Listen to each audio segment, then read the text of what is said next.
ഈ സിനിമ വിജയശേഖരനാണ് പടം ഡയറക്റ്റ് ചെയ്യുന്നത്. ഫുള്ള് റോട്ടിൽ ഹ്യൂമർ സബ്ജക്റ്റാണ്. ഹോസ്റ്റലിലുള്ള ഒരു വൈബും പരിപാടിയിട്ടുള്ള ഒരു ഫിക്ഷനൊക്കെ ഉള്ള നല്ലൊരു സബ്ജക്റ്റാണ്. സ്ക്രിപ്റ്റ് ഭയങ്കര രസമുണ്ട്. ബാക്കി ചെയ്ത് വരുമ്പോൾ അറിയാം. നല്ലൊരു പ്രതീക്ഷയുള്ള ഒരു സിനിമയാണ്. നന്നായി വരുന്നതാണ് ഒരു വിശ്വാസം. നിങ്ങളെല്ലാവരും കണ്ടെങ്കിൽ കൂടെ ഉണ്ടാവും. Thank you.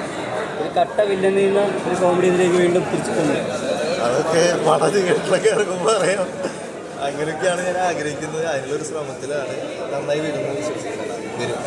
അല്ല, ഇതില് ഗണവിചേട്ടൻ പറഞ്ഞ ഗണവിചേട്ടൻ്റെ പേരൊന്നുമില്ല, ഉള്ള പേരുകൾ മൊത്തം ഞാൻ ഇവിടെ ചുമ്മാ പറഞ്ഞത്. അവൻ എനിക്ക് വേണ്ടി ചെറുതായിട്ടൊന്നും തന്നെ വെച്ചതാ. അത്രയേ ഉള്ളൂ.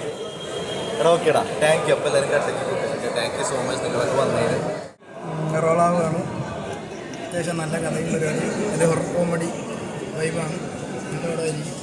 ഇനി ഏതാ വരാനുള്ള മൂവി? ഒരു ഡെർബി എന്ന് പറഞ്ഞിരുന്നുണ്ട്. പിന്നെ വാഴാറ്റുവിൻ്റെ ഡേറ്റ് നമുക്ക് ഷൂട്ട് എന്നാണ് കിട്ടിയിട്ടില്ല. ഉജ്ജലിൻ്റെ റെസ്പോൺസ് ഒക്കെ കിട്ടിയതിന് ശേഷം എങ്ങനെ ഉണ്ടായി? പുള്ളിയായിട്ടൊരു പടം വരുന്നുണ്ട്. ഇതേ പ്രൊഡക്ഷൻ്റെ തന്നെയാണ്.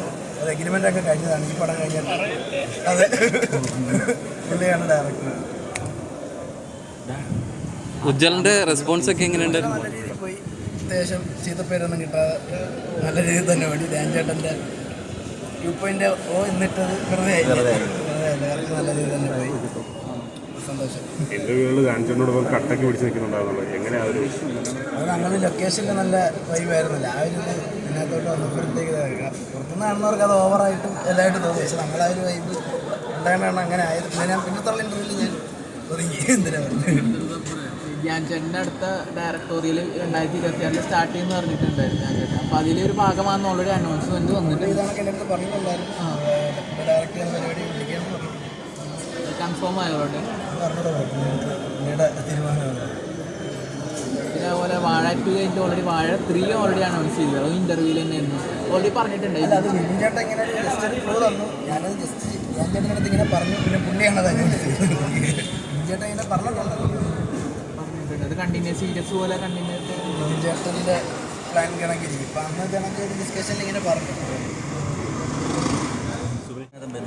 അത്യാവശ്യം നല്ല അഭിപ്രായം വരുന്നുണ്ട്. അപ്പോൾ ആ പടം ഓടിക്കൊണ്ടിരിക്കുമ്പോൾ തന്നെ പുതിയ പടത്തിൻ്റെ പൂജയ്ക്ക് എത്താൻ പറ്റിയത് വലിയ ഭാഗ്യമായിട്ട് കരുതുന്നു.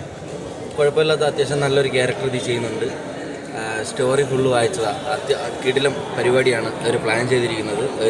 ആ പറയുന്ന രീതിയിൽ തന്നെ നമുക്ക് ഫ്രെയിമിലും കൊണ്ടുവരാൻ പറ്റുമെന്നുണ്ടെങ്കിൽ അടുത്ത ഹിറ്റാണ് സാധനം. സൂപ്പർ ഹിറ്റുകൾ മാത്രം അങ്ങനെയല്ല, കിട്ടുന്ന സാധനമെല്ലാം നല്ലതുപോലെ ചെയ്യണമെന്ന് ആഗ്രഹമുള്ളൂ. പിന്നെ എല്ലാ ആർട്ടിസ്റ്റും ചെയ്യുന്നതെല്ലാം ഹിറ്റ് അടിക്കണമെന്ന് തന്നെയാണ് ആഗ്രഹം. ആരും ഒരു പടം മോശമാകാൻ വേണ്ടിയിട്ട് എടുക്കുന്നില്ല. എല്ലാം ഹിറ്റ് അടിക്കണമെന്ന് തന്നെയാണ് എല്ലാവരുടെ ആഗ്രഹം. അപ്പോൾ ഈ പടവും നമ്മൾ അതുപോലെ തന്നെ പ്രതീക്ഷിക്കുന്നു.